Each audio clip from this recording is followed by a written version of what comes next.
Në ditën e gjykimit, një njeri sillet në prani të Allahut dhe pyetet: çfarë të pengoj të jesh një nga robërit e mi që të më adhurosh? Robi i thot: o Zoti im, më ke dhënë të lashe dhe më ke përndjek nga ata që ishin sundues dhe zotërues. Më ndaluan gjithashtu që të adhuroj ty. Gjendja e Jusufit i sillet atij si provë dhe robit i thot: a ke pësuar fatkeqësi më të rënda ti apo Jusufi? Robi i përgjigjet: Jusufi ka pësuar fatkeqësi shumë më të mëdha se unë.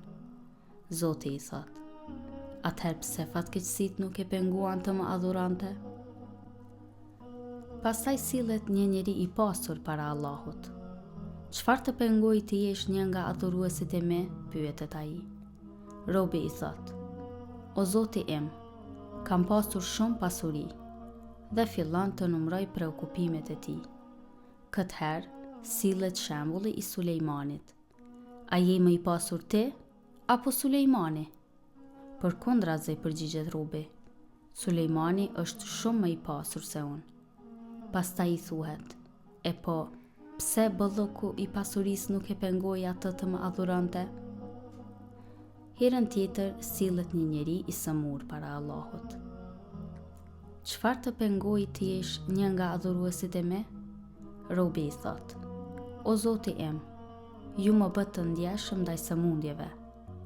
Këtëherë gjendja e Ejubit është dhënë si një shembull. Ai i tha robit të vet: e po, a ke qenë ti apo Ejubi më i sëmur? Pyetet ai. Përkundrazi, përgjigjet ai: Ejubi ka qenë shumë më i sëmur se unë.